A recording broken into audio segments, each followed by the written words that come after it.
the first word of Jesus on the cross. Father, forgive them. They don't know what they are doing. பிதாவே இவர்களுக்கு மன்னியும், தாங்கள் செய்கிறது இன்னதென்று அறியாதிருக்கிறார்கள். இயேசு சிலுவையில் மொழிந்த முதலாம் வார்த்தை. எல்லா வருடமும் நாம் கேட்கிற முதல் வார்த்தை. நானே பல வருஷம் நிறைய சர்ச்சில் அந்த வார்த்தை பேசியிருக்கிறேன். ஆனால் இந்த வருடம் நான் பேசுவதற்காக நான் தியானிக்கும் பொழுது ஆண்டவரை வெளிப்படுத்தின விஷயமாய் புதிதாக நான் பார்த்த 2 விஷயங்கள். நான் யூஸ்வலி 3 பாயிண்ட்ஸ் பேசுவேன். ஆனால் இன்றைக்கு நேரத்தை கருதி, ஆயர் எனக்கு கொடுத்த நேரத்தை கருதி 2 பாயிண்ட்ஸ். நம்பர் 1, forgiveness, மன்னிப்பு. சிலுவையை பார்க்கும் பொழுது மன்னிப்புன்ற வார்த்தையை நாம் இன்று தினத்திலே தியானிக்காமல் போக முடியாது. And number 2, ignorance, அறியாமை, புரிதல் இல்லாமைன்னு சொல்லணும். முதலாவது வார்த்தையாக, முதலாவது பாயிண்டாக மன்னிப்பு, forgiveness. இயேசு இந்த வார்த்தையை சொல்லும் பொழுது அந்த சூழ்நிலையை நாம் சற்று நேரம் நம்முடைய தியானத்தில் கொண்டு வரலாம். பயங்கரமான வலி, வேதனை, ரத்தம், வியர்வை, பாரம், சோகம், இவை எல்லாத்தையும் கொண்டு மரண சூழ்நிலை. இன்னும் கொஞ்ச நேரத்தில் he is going to die. சாவர மரண படுக்கைன்னு சொல்ல முடியாது. யூஸ்வலி நம்ம சொல்லுவோம் டெத் பெட், மரண படுக்கைன்னு சொல்லுவோம். இப்போ இருக்கிற மரண வேலையெல்லாம் அப்படிதான் இருக்குது. ஒன்று ஹாஸ்பிட்டலில் ஐசியூல ஏசி பெட்ல படுத்துட்டு இருப்பாங்க, இல்லைன்னா வீட்டில் பெட்ல, அந்த மாதிரி சூழ்நிலை. ஆனால் இயேசுநாதருடைய மரண வேலை இந்த சிலுவையில் ரத்தம் சொட்டி சொட்டி சொட்டி சொட்டி, அந்த உடம்புல ரத்தம் இருந்துச்சான்னு கூட இல்லை, ஏன்னா அந்த வழியெல்லாம் அடிச்சு கிழிச்சிட்டாங்க. அவ்வளோ வலி, அவ்வளோ வேதனை, அவ்வளோ ரணகலம். பிசிக்கல் சிக்னஸ் மட்டும் இல்லை, மென்டலி எவ்வளோ அசிங்கப்படுத்த முடியுமோ ஒரு மனுஷனை. நம்மளால ஒரு வார்த்தை தாங்கிக்க முடியல, ஒரு செயல் தாங்கிக்க முடியல. ஆனால் அவர் அடிக்கிறதும் துப்புறதும் ஏளனமா பேசுறதும் எவ்வளோக்கு எவ்வளோ அசிங்கப்படுத்தணுமோ அவ்வளோ மன ரீதியா துன்புறுத்தி he is totally down, almost going to die. இன்னும் கொஞ்ச நேரத்துல சாவு. இந்த சூழ்நிலையில அவ்வளோ நேரம் இயேசுநாதர் பேசவே இல்லை. அதுவும் நம்ம சற்று யோசிக்கலாம். ஜீசஸை நிறுத்தி அவர் முன்னாடி இவர் யார், என்ன பண்ணார், அவ்வளோ என்கொயரி, அவ்வளோ பிரச்சனை, அவ்வளோ அடி, எவ்வளோ நடந்தாலும் வாயே திறக்க. இயேசு திறக்கும் பொழுது மரண வேளை. அவர் திறந்து சொன்ன முதல் வார்த்தை, லார்ட் ஃபாதர் forgive them. இவ்வளோ கஷ்டத்தின் மத்தியில, இவ்வளோ அழுகை மத்தியில, இவ்வளோ மரண வலியின் மத்தியில அவர் சொல்ற வார்த்தை மன்னிப்பு. You know one thing, it's always easy to say I'm sorry. Sorry எல்லாரும் ஈஸியா சொல்லிடுவாங்க, டக்கு டக்கு I'm sorry, I'm sorry, I'm sorry. But you know, it's very hard to say I forgive you. நான் உன்னை மன்னிக்கிறேன்னு சொல்றது ரொம்ப கஷ்டம். நம்ம பேசிக்கலாம், ஆனா நம்ம வாழ்க்கையில எத்தனை பேர் அந்த வாழ்க்கையில செய்யறோம்? வீட்டுல ஹஸ்பண்ட் அண்ட் ஒய்ஃப் மத்தியில, பிள்ளைங்க கூட, இல்ல குடும்பத்துல, நெய்பர்ஸோட, அக்கம் பக்கத்துல, திருச்சபையில, நம்மளுடைய வேலை இடங்கள்ல தக்கின்ற மன்னிப்பு, அந்த forgiveness நமக்கு வருதா? இயேசுநாதர் மரணத்திலேயோ அந்த மன்னிப்பை யோசிச்சு மன்னிப்பு கேட்கிறார். இந்த நேரத்துல நான் அந்த வலின்றது யோசிக்கும் பொழுது எனக்கு ஒரு 10 days முன்னாடி ஒரு சின்ன சர்ஜரி நடந்தது. அந்த சர்ஜரி அவங்க பண்ண ஒரு சைஸ் பார்த்தீங்கன்னா சிலுவை மாதிரி பண்ணியிருப்பாங்க. ஒரு கட்டி வந்தது, அந்த கட்டி சர்ஜரி பண்ணும்போது சிலுவை மாதிரி இருக்கும். அந்த சிலுவையில் அவ்வளோ வலி எனக்கு அந்த கட்டியில். நான் வீட்டுக்கு அந்த வீடியோ எடுத்து என் குடும்பத்துக்கு அனுப்பினேன். என் தம்பி, என் ஹஸ்பண்ட், எங்கள் அப்பா, என் மாமியாருக்குலாம் அனுப்பினேன். அன்றைக்கி நைட் எங்கள் மாமியார் அந்த ஃபோனில் என்கிட்ட பேசும்போது ஒரு வார்த்தை சொன்னாங்க, மகளே நீ இந்த குட் ஃப்ரைடே சர்ச்சில் முதல் வார்த்தை பேச போற, சிலுவையில் மொழிந்த வார்த்தை பேச போற, சிலுவை வலி பாடு எப்படி இருக்கணும் நீ உணர்ந்து பேசுவதற்காக இந்த சின்ன சிலுவை உன் உடம்புல இருக்கு. அன்னைக்கு நான் உண்மையாலுமே உணர்ந்தேன், இந்த சின்ன கிராஸ் மாதிரி பேசும்போது எவ்வளோ வலி. 10 நாள் துடிச்சிட்டு அவ்வளோ வலி, சின்ன ஒரு கிராஸ், சின்ன ஒரு வலி, ரத்தம். ஆனா ஆண்டவராக இயேசு கிறிஸ்து உடம்புல சதையே பார்க்க முடியாதாம். உடம்பு முழுவதும் பிழிந்து ரத்தம் பிஞ்சு தொங்கி நிறுத்தி எவ்வளோ வலி இருந்திருக்கும். அந்த வலியில இயேசுநாதர் நமக்கு அவங்களுக்கான வார்த்தை மட்டும் இல்ல, நமக்கான வார்த்தையாகவும் மன்னிப்பு கொடுக்கிறார். மரணத்திற்கு முன்பதாக இயேசுநாதர் மன்னிப்பு கொடுத்துட்டார். He forgave before his death. நாமும் கூட நம்மளுடைய மரணத்துக்கு முன்பதாக நமக்கு இருக்கும் பிரச்சனைகள், விவாதங்கள், சண்டைகள் எல்லாத்தையும் உலகத்துல மன்னித்து விட்டு கடந்து செல்ல வேண்டும். நம்மளுடைய மரணம் எப்படி இருக்கும் நமக்கு தெரியாது, எப்போ இருக்கும்னு தெரியாது. மரணம்னு இந்த சர்ச்சில் பேசும் பொழுது லீபனோன்ல நடந்த மரணங்களை நான் அதிகமாக நினைக்கிறேன். பயங்கர ஷாக்கிங்கும் வருத்தமும் வலியும் வேதனையும் கொடுத்தது. திடீர்னு ஒரு நாள் இந்த சர்ச்சில் இருந்து முடிச்சுட்டு போய் டிஃபன் வாங்கிட்டு இந்த குள்ளம் ஒரு ஆண்டி இருப்பாங்களே, அவங்க பேர் சுசிலா ஆண்டின்னு நினைக்கிறேன். சுசிலா ஆண்டியோட மரணம், இயேசுபாதத்தோட மரணம், குளோரியாவோட அம்மா அப்பாவுடைய மரணம், 5 நாள் முன்னாடி இந்த அகஸ்டின் அண்ணனோட மரணம், கண்டினியூஸா நடந்த கொடுமையான மரணங்கள், வலி வேதனைகள் எப்படி இருந்தது? எனக்கு அருமையானவர்களே, நம்முடைய மரணம் இன்னதென்று நாம் அறியோம், எப்ப வேணா இருக்கலாம். ஆனால் அதற்கு முன்பதாக இயேசுநாதர் செய்த ஒரு வேலையை நாம் செய்து கடந்து போக வேண்டும். Forgiveness, peace after forgiveness. ஏன் அதை செய்தார்? நாம் ஏன் forgive பண்ணணும்? நம்ம ஒரு விஷயத்தை கடந்து வரும்போது, அதை மன்னிச்சுட்டு வரும்போது நமக்கு அதுல கிடைக்கிற சந்தோஷம், சமாதானம் ரொம்ப பெருசு. அதுக்கப்புறம் நம்ம ஃப்ரீ ஆயிடும். அடுத்த வேலையை இன்னும் உற்சாகம் செய்ய ஆரம்பிப்போம். அதற்கான ஒரு வேலையாகவும் இந்த forgiveness இருக்கும். இயேசு சமாதானத்தோடு தன் வாழ்க்கையை முடிக்கிறார். எந்த பிரச்சனையும் இல்லாம சமாதானத்தோடு தன்னுடைய காலங்களை முடித்து மன்னித்து கடந்து செல்கிறார். சம்டைம்ஸ் இந்த மன்னிப்புன்றது உலகத்துல எப்படி இருக்குன்னு நான் சொல்லட்டுமா? நீ மன்னிப்பு, நீ சாரி கேட்டினா நான் மன்னிக்கிறேன். கேள்விப்பட்டிருக்கீங்களா? நீ சாரி சொன்னா ஐ வில் forgive you. இப்படி காலங்கள் இருக்குது. இன்னும் கொடுமையா கேட்டிருக்கீங்களா? நம்ம மன்னிப்பு கேட்டாலும் சாரி கேட்டாலும் மன்னிக்காத நபர்கள், மன்னிக்காத உலகம் இது. நம்ம போய் மனதிருந்தி மன்னிப்பு கேட்டாலும் ஒரு சில டைம் உறவுகள் மன்னிக்க ரெடியா இல்லை. இயேசுநாதர் இன்றைய நாளிலே அதை நமக்கு நினைவுபடுத்துகிறார். மன்னிப்பு கொடுக்க புத்தி கொள்ள வேண்டும். இன்னைக்கு நான் செய்த பாவத்திற்காக பல ஆண்டுகள், 2000 ஆண்டுகளுக்கு முன்பாக ஆண்டவராக இயேசு கிறிஸ்து மரித்தார். நான் இன்னைக்கு தான் பாவ மன்னிப்பு கேட்கிறேன். என்னை மன்னிச்சிருந்த ஆண்டவரை இன்னைக்கு கேட்கிறேன். ஆனா நான் கேட்பதற்கு முன்பதாகவே என்னுடைய ஆண்டவர் என்னை மன்னித்திருக்கிறார். மன்னிப்பதில் நாம் முந்திக் கொள்ள வேண்டும் என்பதற்காக தான் ஆண்டவராக இயேசு கிறிஸ்து தன்னுடைய முதல் வார்த்தையை மன்னிப்பு என்று கேட்கிறார். இரண்டாவதாக, the very powerful message that this year that I've learned and that I've got from God is that they don't know what they are doing. Ignorance. Number 2, ignorance. அறியாமை. Ignorance என்பதற்கு lack of information, knowledge அப்படின்னு சொல்லலாம். ஆனா தமிழ்ல அதுக்கு அழகான அர்த்தம் இருக்குது, புரிதல் இல்லாமை. Ignorance என்பது அறிவு இல்லாமைன்னு சொல்லலாம். ஆனா புரிதல் இல்லாமை என்பதை இந்த நாளிலே நான் எடுத்துக்கொள்கிறேன். ஏன் Jesus, why did Jesus say that they don't know? ஏன் ஜீசஸ் அவங்களுக்கு தெரியாதுன்னு இயேசுநாதர் சொன்னார்? ஏன் அங்க நிக்கிற சோல்ஜர்ஸ் தெரியாதா யார் சிலுவையில தொங்கிட்டு இருக்காங்கன்னு? அந்த ராஜாவுக்கு தெரியாதா யாருக்கு நம்ம தண்டனை கொடுக்குறோன்னு? அங்க இருக்க சீஷர்களுக்கு தெரியாதா நம்ம யாரை காட்டி கொடுத்துருக்குறோன்னு? அவர் கூட இருந்தவங்களுக்குலாம் தெரியாதா யார் அவருன்னு? இதுதான் என்னுடைய கேள்வியாக இருந்தது. இதை நான் தியானிக்கும் பொழுது கண்டிப்பா நினைக்கிற எல்லாருக்கும் சிலுவையில் இருந்தவர், சிலுவையில் அறைய போகிறவர், மரிக்க போகிறவர் யாருன்னு தெரியும்.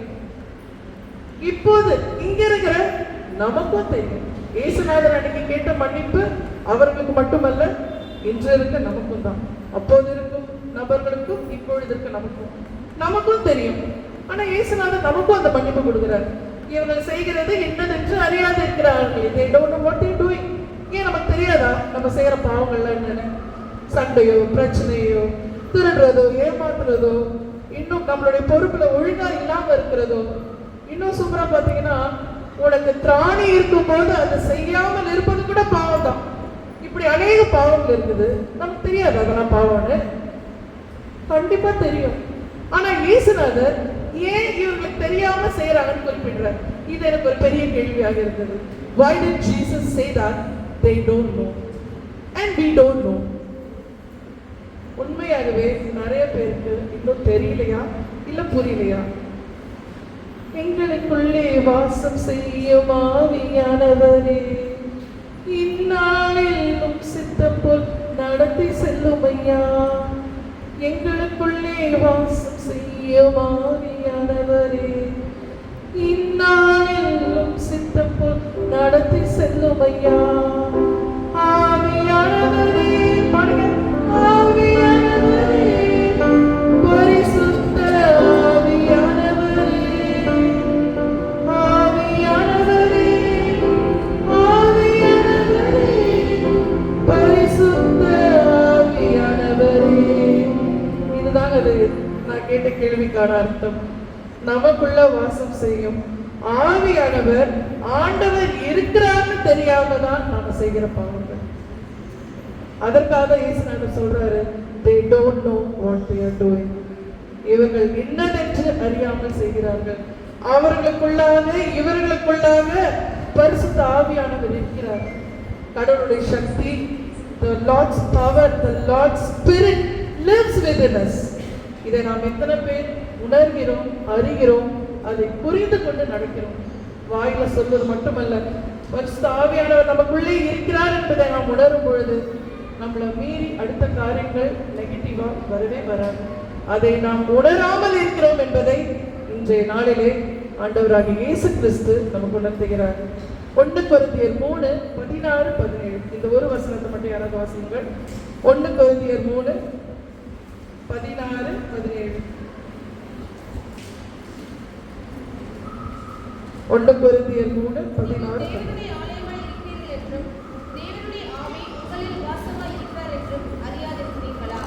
ஒருவன் தேவனுடைய ஆலயத்தை கெடுத்தால் அவனை தேவன் கெடுப்பார். தேவனுடைய ஆலயம் பரிசுத்தமாய் இருக்கிறது, நீங்களே அந்த ஆலயம். தேவனுடைய ஆவி உங்களில் வாசமாய் இருக்கிறார் என்று அறியாதிருக்கிறீர்களா? Jesus lives within us. The Lord's Spirit lives within us. அதை நாம் அறியாமல் இன்னும் இருக்கிறோம். இன்றைய நாளிலே அதை அறிந்து கொண்டு இயேசுவினோட சிலுவை மட்டுமல்ல, இயேசுவையே நாம் சுமந்து கொண்டு நடக்கிறோம். அதை உணர்ந்து இந்த நாளிலே நாம் கடந்து செல்வோம். இந்த ஒரு வசனம் மட்டும் இல்லை, நிறைய வசனம் பைபிள்ல இருக்கு. God lives within us. கலாத்தியர் 2:20, ரோமர் 8:11, 1 கொரிந்தியர் 6:19 இப்படி பல வசனங்கள். இயேசுவானவர் நம்முள் இருக்கிறார். அவருடைய ஆலயம் நாம். அவரை உள்ளே நாம் வைக்கும் பொழுது நம்முடைய வாழ்க்கை இந்த சிலுவையில் இருக்கும் பிரகாசம் போல மாறும். நமக்குள்ளே இருக்கும் ஆவியானவர், ஆண்டவர், கடவுள் நாம் மறந்து போகிறோம். அதுதான் இயேசுநாதர் நாளிலே நமக்கு நினைவூட்டுகிறார். இவர்களுக்குள்ளே இருக்கும் ஆவியானவர்களை மறந்து இவர்கள் செய்கிற பாவங்களை ஆண்டவரே பிதாவே நீர் மன்னியும். பிக் பாஸ் ஷோ நம்ம எல்லாருக்கும் தெரியும். நம்ம எல்லாரும் ரொம்ப இன்ட்ரெஸ்டா பார்க்குற ஒரு ஷோ இல்லையா? எல்லாரும் பார்க்குறீங்க. பிக் பாஸ் ஷோ பார்க்கும் பொழுது நாம் அனைவரும் அறிந்த ஒன்று, நிறைய கேமராஸ் பிக் பாஸ் சுற்றி இருக்கும். அந்த கேமராஸ்லாம் இருக்கனால தான் உள்ள இருக்கவங்க என்ன பண்ணுவாங்க, ரொம்ப அலர்ட்டா நடந்துப்பாங்க. அவங்களுக்கு கோவம் வந்தாலும் கண்ட்ரோல் பண்ணிப்பாங்க. எங்கேயும் எந்த விதமான தப்பு செய்யாம தங்களை கண்ட்ரோல் பண்ணி, ஏன்னா they know that somebody is watching. அந்த கேமராஸ் பார்த்துட்டே இருக்குன்னு நினைப்பாங்க. அந்த பிக் பாஸ் ஷோ பார்க்கும்போது நான் நினைப்பேன், ஐயோ நம்மளையும் அப்படிதான் ஆண்டவர் பார்த்துட்டே இருக்கிறாரு. மேல இருந்து 2 கண்கள் பார்த்துட்டே இருக்குது. அப்ப நம்ம என்ன செய்யறோம், நம்ம வாழ்க்கை எப்படி இருக்கணும்னு நம்ம யோசிக்கணும் இல்லையா?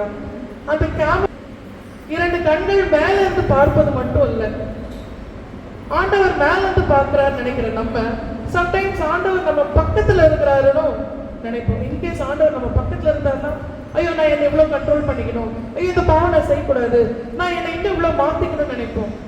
இன்னும் ஒரு படி மேலாக இன்று தினம் ஆண்டவர் சொல்கிறார், நமக்குள்ளே இருக்கிறார். ஆண்டவர் மேல இருந்து பார்ப்பது மட்டும் இல்ல, நம்ம பக்கத்துல நடந்து வருபவர் மட்டும் இல்ல, நமக்குள்ளேயே இருக்கிறார். இந்த மூணுத்துக்கும் வித்தியாசம் இருக்கு. நம்மளை பார்க்கறதுக்கும், நம்ம பக்கத்துல இருக்கிறதுக்கும், நமக்குள்ள இருக்கிறதுக்கும் பயங்கரமான வித்தியாசம். அப்போ நமக்குள்ள இருக்கும் ஆண்டவர் நமக்குள்ள வருவாரா? முதல்ல நம்மளுடைய பாவங்கள் எல்லாம் விட்டுட்டு இதெல்லாம் மாறி எவ்வளவுக்கு எவ்வளவு நம்மளை கரெக்ட் பண்ணிட்டு நம்மளை பரிசுத்தமாக்கி நம்முடைய சரீரத்தை தேவ ஆலயமாக மாற்றி நமக்குள்ள ஆண்டவரை இந்த நாளிலே நாம் அழைப்போம். எனக்கு அருமையானவர்களே, நமக்குள் இருக்கும் கடவுளை, பரிசுத்த ஆவியை நாம் மறந்து போகிறோம், அறியாமல் இருக்கிறோம். இந்த அறியாமை தான் ஆண்டவராகிய இயேசு கிறிஸ்து சொல்கிறார், இவர்கள் இன்னதென்று அறியாமல் இருக்கிறார்களே. அவருடைய சக்தி நமக்குள்ள இருக்கு. அவரோட ஜீசஸ் many miracles. நாம் உள்ள இருக்கும் ஆண்டவரை விட்டுட்டு நம்ம வெளியில தேடி அலைகிறோம். எனக்காக ஜெபம் பண்ணுங்க, எனக்கு நிறைய கூட்டத்துக்கு செல்கிறோம், எனக்காக ஹீலிங் கொடுங்க, எனக்கு அதை பண்ணுங்க இதை பண்ணுங்க. இல்ல, what Jesus disciples have done, அவரை ஃபாலோ பண்றவங்க. பவுல் ரொம்ப அழகா சொல்றாரு கலாத்தியர் 2:20, இனி நான் அல்ல, கிறிஸ்துவே எனக்குள் பிழைத்திருக்கிறார். பவுல் கிறிஸ்துவ சுமந்து நடந்தனாலதான் கிறிஸ்து செய்த வேலைகளை அவரால் செய்ய முடிந்தது. ஆண்டவராகிய இயேசு கிறிஸ்துவை நாமும் சுமந்தோம் என்றால் இந்த அசுத்த உலக, அசுத்த சிந்தனைகள், அசுத்த பாவங்களை நாம் கடந்து பரிசுத்தமான காரியங்களை நாமும் செய்ய கண்டிப்பா நம்மளால செய்ய முடியும். அந்த விசுவாசத்தை இன்றைய நாளிலே நாம் பெற்று இந்த தியானத்தை நாம் கடந்து செல்வோம். உள்ள இருக்கிற ஆண்டவரை விட்டுட்டு வெளியில தேடிட்டு இருக்கோம். நமக்குள்ள இருக்கிற ஆண்டவரை நாம் எப்பொழுது அறிகிறோம், அதை அறிந்து நாம் எப்படி வளர்கிறோம் என்பதுதான் ஆவிக்குரிய வளர்ச்சி. இந்த ஸ்பிரிச்சுவல் வளர்ச்சியை இந்த நாளில் நாம் புரிந்து கொள்ள வேண்டும். இதற்காக தான் அவர் நமக்காக மன்னிப்பு கேட்கிறார். Father, forgive them, they don't know what they are doing. பிதாவே, இவர்களுக்கு மன்னியும், தாங்கள் செய்கிறது இன்னதென்று அறியாது இருக்கிறார்களே. வெளியில நம்மள ரொம்ப அலங்காரம் பண்ணிக்கிறோம், ஆனா உள்ள இருக்கிற இயேசுநாதரை பார்க்கறது இல்லை. உள்ள இருக்கிற ஆவியானவர் இருக்கிறாரா இல்லையான்னு கூட நமக்கு தெரியல. உள்ள அவர் இருக்கிற அவருடைய ஆவி நமக்குள்ள இருக்கிற அவருடைய சக்தி நமக்கு இருக்கிறது என்பதை நாம் உணர மறக்கின்றோம், அறியாமையிலே கடந்து போகிறோம். இன்றைய நாளிலே நாம் அதை உணர்வோம். அவுட் சைட் பயங்கர ட்ரெஸ்ஸிங், மேக்கப், அலங்காரம், ஜுவல்ஸ், பதவி, பொருள், வீடு, சொத்து எல்லாம் வெளியில இருக்கு. What's the use? ஒரு அழகான ஒரு எடுத்துக்காட்டு தினத்தை நான் சொல்ல விரும்புகிறேன். இதோடு என்னுடைய தியானத்தை நான் முடித்துக் கொள்கிறேன். I hope you all can see the beautiful gift. இந்த பியூட்டிஃபுல் கிஃப்ட் பாக்ஸை ரெடி பண்ண இந்த நைட்டு நாங்கள் டேடி போய் கிஃப்ட் வாங்கிட்டு வாங்க, பாக்ஸ் வாங்கிட்டு வாங்கன்னு சொல்லி இதை அழகாக ரெடி பண்ணி ரொம்ப மெனக்கெட்டு இந்த ஒர்க்கெல்லாம் பண்ணி பல ஷீட் வேணும்னு பயங்கர பியூட்டிஃபுல் பாக்ஸ், நீட் பேக்கிங், அழகான பூ எல்லாம் வச்சு பயங்கர பியூட்டிஃபுல்லான ஒரு கிஃப்ட் பாக்ஸ். இவ்வளோ அழகான வெளியில இருக்க இந்த கிஃப்ட் பாக்ஸ் உள்ள திறந்தா இன்னும் அவ்வளோ அழகான ஒரு கிஃப்டா இருக்கும்னு ரொம்ப ஆசையோட நாம பிரிச்சு பார்த்தா